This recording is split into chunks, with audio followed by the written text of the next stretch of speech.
Welcome to 9-Star Newsroom. I'm Dave Hill.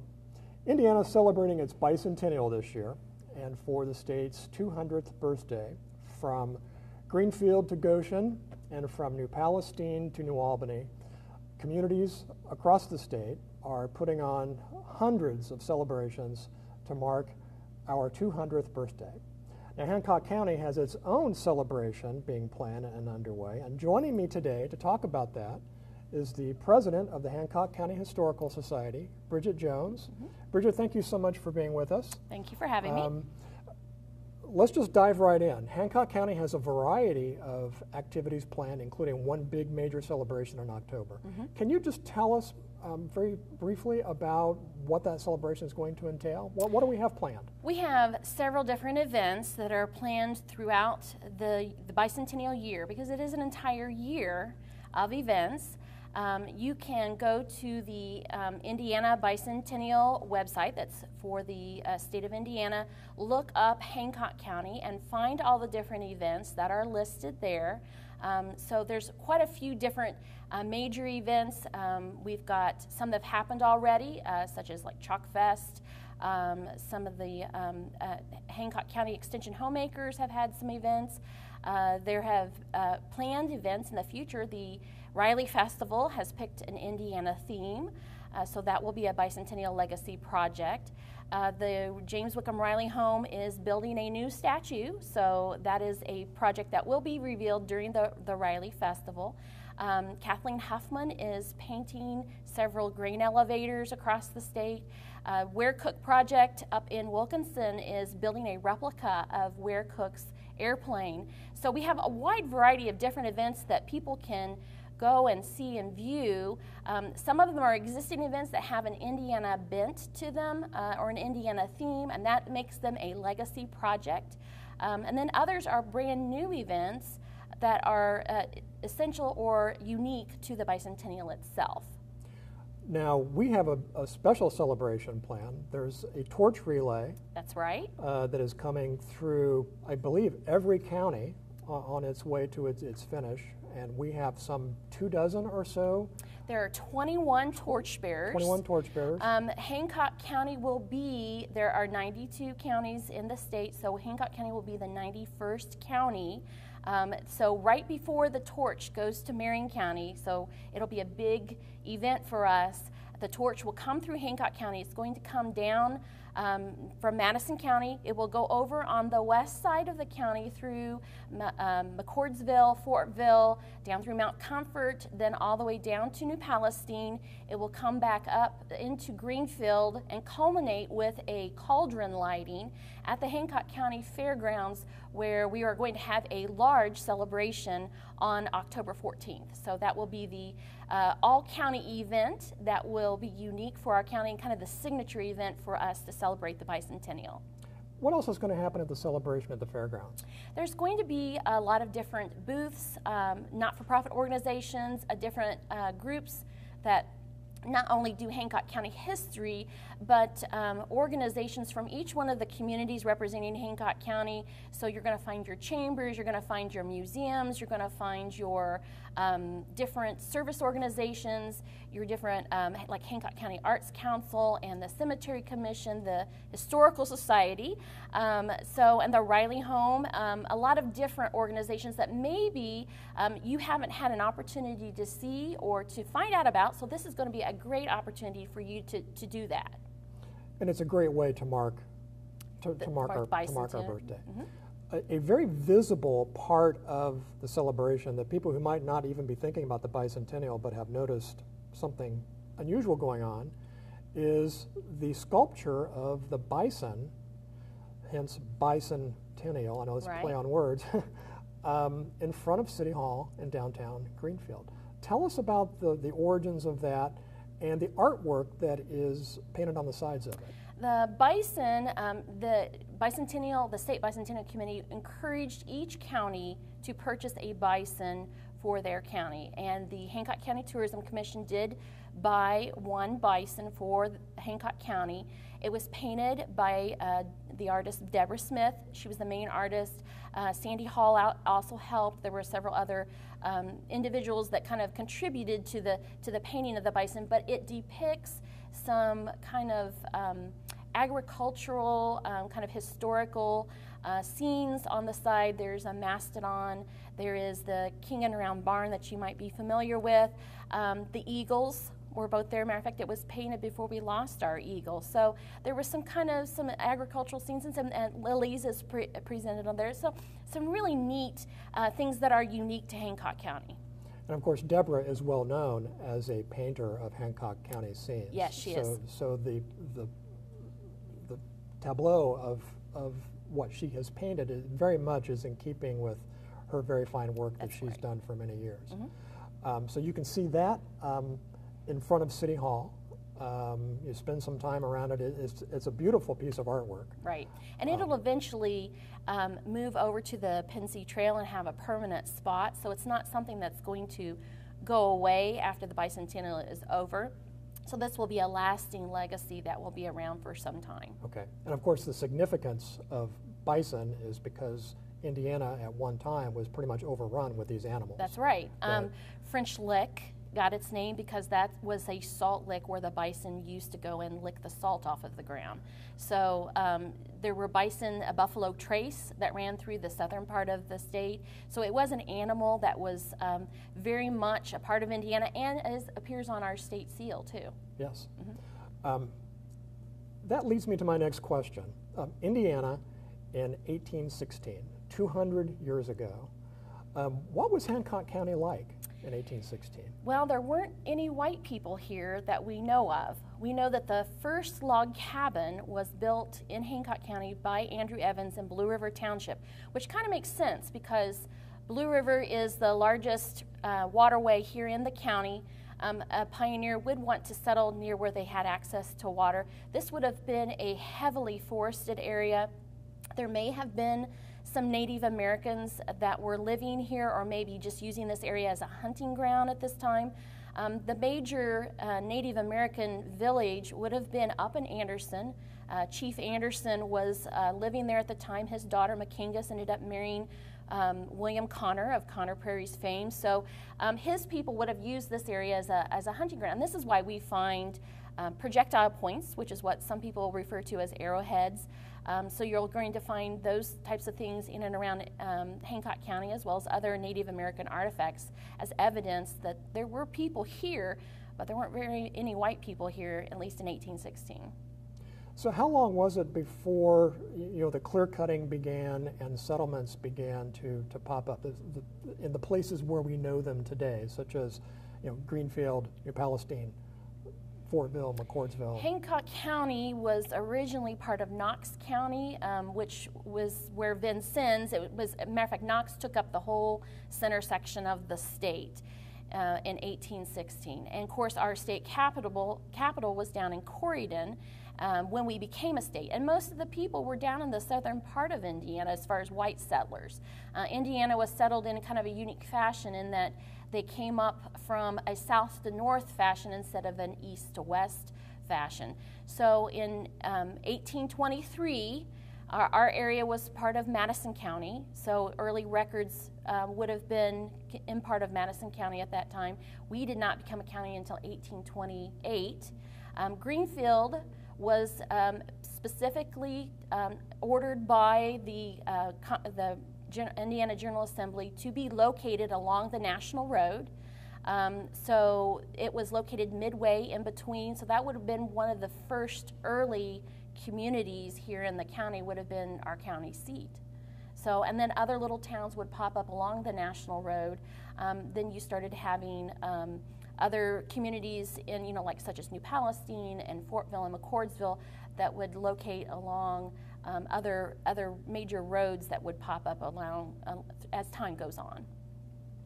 Thank you, Bridget. Mm-hmm. To reiterate, our big celebration is October 14th. That's right. Right, and we will have the torch relay that day. Right. And we'll have a major festival at the fairgrounds where people can learn more about Hancock County. Mm-hmm. Do you guys have a Facebook page? We have a right, Facebook where people page, can learn more right. about the celebration. Tell us about that. Hancock County, Indiana, Indiana State Bicentennial. You can search that, and you'll be able to find our Facebook page, like it. That's where we're going to post all the information about upcoming events, the torch relay, any sort of information about this bicentennial going on in other parts of the states, interesting fun facts, that kind of stuff. So you will be a good place to find that information is our Facebook page. Okay. You're also modeling attire today. Yes, I do. We encourage everyone to visit the Hancock County Historical Society, which is at the Old Log Jail and the Chapel in the Park Museum. Okay. We are open Saturdays and Sundays from 1 to 5 p.m. Okay. And these t-shirts are available for sale. They're $10 a piece. Okay. We have them in adult sizes, small, medium, large, and some extra large and some 2Xs and stuff. But in the 2Xs, they're going to be a little bit more than that. But this is the official t-shirt for the county celebration. So we hope everyone gets one, and we hope that they wear that on October 14th. Okay. Thank you very much, Bridget. Thank you. Appreciate you joining us. This is Bridget Jones, President of the Hancock County Historical Society. If you ever want to know anything about history, this is one of the ladies that you talk to learn about Hancock County and about Indiana. We're going to take a quick break. When we come back, I'm going to introduce you to an author who has traveled the state extensively to write basically a travel log that ties into the bicentennial. It's a fascinating little book. We'll talk about that when we come back.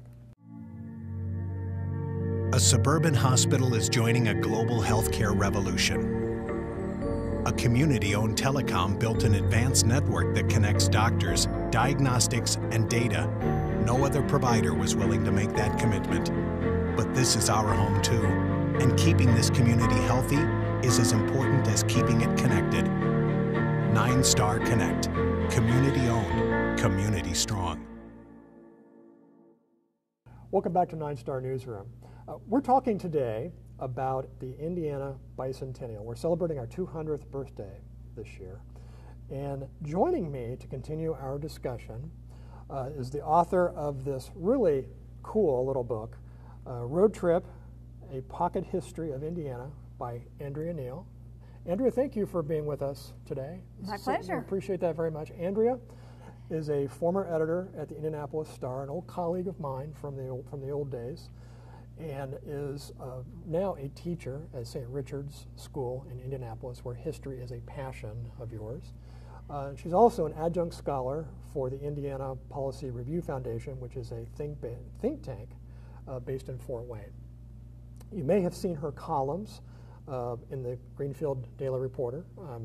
She wrote a series of columns that actually form the basis of her book. So if you've read some of her columns, Indiana at 200 was the original title of it. You will find some things you recognize in her book. So Andrea, thank you so much for coming out today and being with us. I want to start off by asking you, you traveled to all these spots. There are 100 stories in your book. You traveled to each of those to write about them. So what inspired you to take on this project? Well, several things inspired me. The first is the middle of 2013, I began thinking the bicentennial is just around the corner, and I want to play a part in educating Hoosiers about our history, about our past, which is not well known. And I thought one easy way to do it would be to write a column, send it out free to Indiana newspapers, which the Indiana Policy Review has done for me, and just start chronologically, telling stories. I thought it was important to write columns that had destinations attached to them, because that's what makes history come alive. When you touch that banister that Benjamin Harrison touched, or when you walk on the ground where William Henry Harrison walked, or when you see the floor where slaves stood on the Underground Railroad, that makes history memorable, and I wanted to play my part in telling that story. How'd you pick the topics? Well, my original goal was the top 100 news stories in Indiana history. So if I were to sit down and make a list of the biggest headlines, what would they be? And I revised the goal a little bit along the way because I wanted to tell some stories that were surprising, amusing, For example, the visit of the Marquis de Lafayette to Indiana, when he came back to sort of do a victory tour after George Washington and most of the other generals had died. I was so delighted by that story, I wanted to tell it. But also, some of the big stories in Indiana history didn't have destinations. So it's a mixture of what I would call really big news and lesser-known headlines, lesser-known stories. And being a former newswoman, it makes perfect sense that you would focus on news stories from throughout our first 200 years. And actually, I went all the way back to the Ice Age. So right. Okay. So the geologic formation of Indiana. So you know, going through all 100 topics, and you were talking before, there's a handful that you wished you'd included. So let's call it 100 plus. What are some of Indiana's best kept secrets? And I'll not pin you down to name one, because I know you hate to do that. But what are some of the best kept secrets that people will read about in your book? Well, tragically, much of our history is a best kept secret because it's not taught very well. And I'll give you a few examples of what I think shouldn't be secrets at all, but are. And for example, the Canal era. I do remember learning that the Canal era was a big bust in Indiana. But the fact of the matter is, the Wabash-Erie Canal was completed and was longer than the Erie Canal. Who knew? So that would be an example. And in fact, you can visit the Wabash-Erie Canal Museum in Delphi. You can take a ride on 3 miles of restored canal on a canal boat. And you can learn the history of the canal era and why it ended, which was in part because of finances, but really because the train came along and proved to be a much more efficient and cost-effective form of transit. So that's one. Indiana's role in all of our wars is another best-kept secret, going all the way back to the French and Indian War, where there was activity in this land known as the Northwest Territory. But there's a museum in the basement of the Indiana War Memorial in downtown Indianapolis that most people have never visited. I know people who've been to events in the War Memorial and didn't know there was a museum down there. Didn't know, for example, that the first fatality of World War I was a Hoosier, a man by the name of James Gresham from Evansville. So those would be 2 examples of best-kept secrets. So we have a rich history. But as you just indicated, so much of it seems relegated to the category of trivia. So why don't we have a greater understanding or appreciation for all of this rich legacy? Yeah, I think there are lots of explanations for this. And one is, I think Hoosiers tend to have a chip on their shoulder. We're not proud of our history. Oftentimes the warts in our history are all that people are aware of. Most people do know that Indiana had an active Ku Klux Klan in the 1930s, for example. That's a wart, and I tell that story in the book because it's really important to tell our full story, warts and all. But I think that some of those incidents that have embarrassed us have made us think that our history is something not to be proud of because we haven't learned it. Secondly, that's just it. We don't learn our history. Most Hoosier 4th graders get Indiana history, and then it's never taught again. There is an elective course approved by the State Department of Education called Indiana Studies. No high schools offer it. If you don't require students to learn history, they're not going to learn it. I personally think we ought to require schools to at least offer it so it's an option out there for students. So I think those are 2 of the big reasons. But the other reason, quite frankly, is schools are trying to do so much and worrying about test scores on ISTEP and teaching to the test that history has been relegated to second-tier status, which is a shame because if we don't understand our history, it's a cliche, but it's true, we're certainly not going to be able to understand what's going on today or plan well for the future. And that answers my next question. Why is it important to study history in this way? I mean, it does, you know, past is prologue. Yes. And that is a cliche, but it is also true.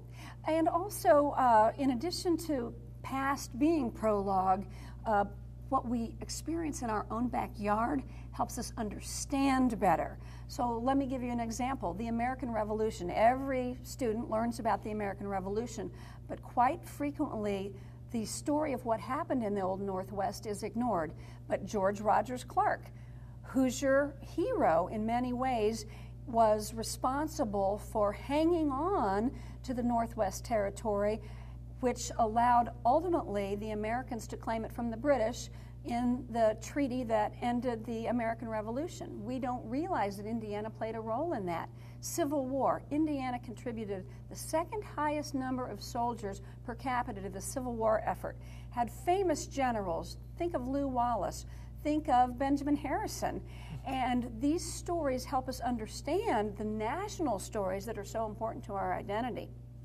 Certainly, if we study what happened during the Ku Klux Klan era or the eugenics movement, that helps us understand what we should avoid in the future. So Indiana was a pioneer in eugenics, not something we're proud of today, but that was the movement to really use sterilization to try and eliminate what at the time were considered inferior, defective, mentally ill persons. Now, here's the great news. Although Indiana was a pioneer in eugenics, it didn't end up performing nearly the number of experiments that other larger states did, and it wasn't until Governor Otis Bowen in the 70s that we got rid of all eugenics-related legislation. But think about it. What discredited eugenics? Hitler, and what happened during the Holocaust in World War II.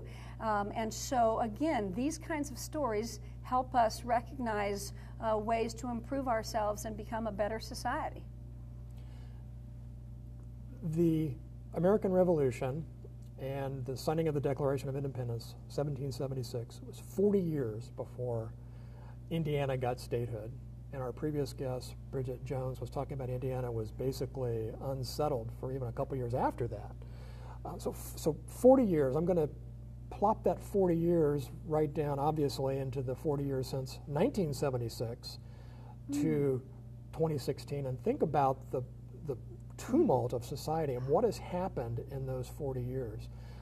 So back then, you know, that period from 1816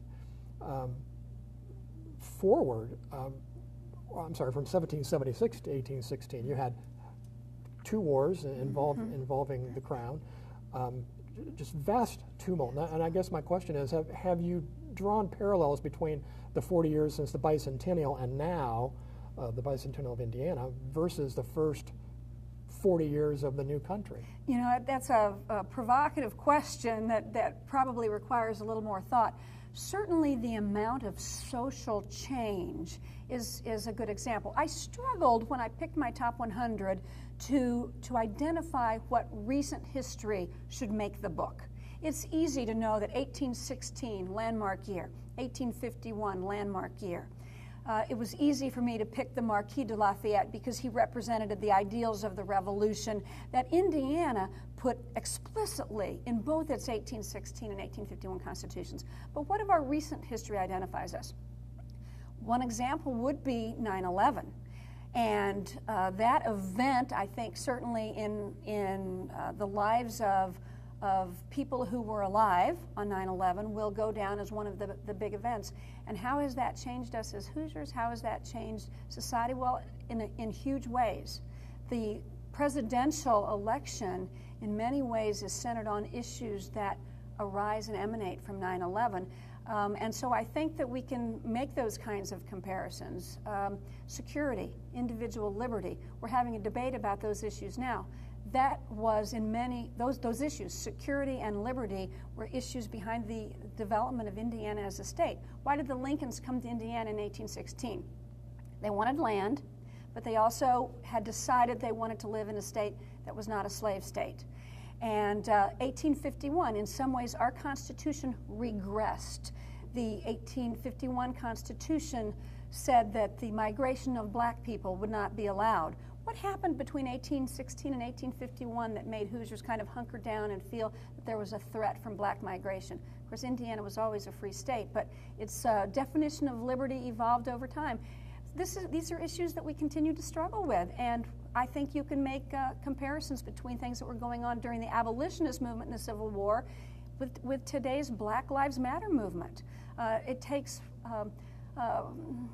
a nuanced understanding of history to apply the past to the present, but I think a good teacher of history could find comparisons. The more radical elements of the abolitionist movement, people like John Brown, not a Hoosier, but a radical abolitionist, he spoke in language very similar to what the Black Lives Matter movement is saying today. And he actually did, through his rather violent actions and ultimately execution by the government, bring attention to an issue that was very important at the time. Today we look back on him and almost see him as a martyr. At the time, I'm sure he was viewed as a great threat to society. A couple of topics I just want to toss out and just have you riff on them for a minute. And I'm going to mention the stories that I found in my reading. Just wow, gee, you know, I didn't realize that. For example, you write that the bison trails, you know, the traces that go through the state really was the first national road. You know, that Yes. was a really interesting characterization of that. So talk for a minute about the bison, because Sure, yeah. we were talking earlier about the bison in front of City Hall here in Greenfield. You were doing a bison for your school, We're right? doing a bison sculpture. So that animal plays a really important part in history, just insofar as the way that it moved across the state. Right, well, the first lesson is animals are smart. They're going to take the shortest and best route to get from here to there, and that's what they were doing, going from the falls of the Ohio and the salt licks there to the prairie grass in on the western edge of Indiana, really in eastern Illinois. Since they were smart and they were the ones who sort of made the tracks, that's what the Native Americans followed. And the Native Americans were obviously followed by the pioneers, and then ultimately roads. So it's true that most of that original bison trace, actually called the buffalo trace incorrectly, has been paved over, although you can still hike some of it and see remnants of the buffalo trace near French Lick, Indiana. And I did, in fact, hike what is considered the best place to see remnants of the buffalo trace. The Underground Railroad, Levi Coffin. He actually played an outsized role in the migration of black people to the north. Talk about Levi Coffin. Yes, a Hoosier hero. All students should know about this man and his wife, Catherine, who played an equally important role. They were just pure abolitionists who left their home on the East Coast of Virginia because they wanted to live in a free state and they wanted to play this important role. He used almost all of his earnings from his grocery retail business to finance these activities. They were very well known, and he claimed that he never lost a passenger on the Underground Railroad. And of course, this was a way stop. They would have to cross the Ohio River and get to Fountain City, and from there most of them went on north to Canada. Although some settled, and there to this day are residents of that area who can claim to be descendants of folks who became free in Indiana. It's a very compelling story. It is. There are, like we said, 100 compelling stories in Andrea's book. Thank you so much for being with us. In my reading of this, I find it fascinating. I'm going to go back and read it again, probably. Tell us how people can get a copy. A couple different ways. It is available at select bookstores. Probably the easiest way to get it is to go to the Indiana Historical Society website, indianahistory.org, and buy it at their marketplace, the Basile Market, or go to Amazon.com, and if you have Prime, they've got same-day delivery, and some other places around central Indiana where you can purchase it. And tell your local bookstore you want it on sale there. Thank you very much for joining us, Andrea. This is Andrea Neal, the author of Road Trip, A Pocket History of Indiana. Thank you so much for being with us. That wraps up this week's edition of 9-Star Newsroom. As always, we welcome your comments. Feel free to reach out to us and let us know what you think about today's show. I'm Dave Hill for 9-Star Newsroom. Until next time, we'll see you then.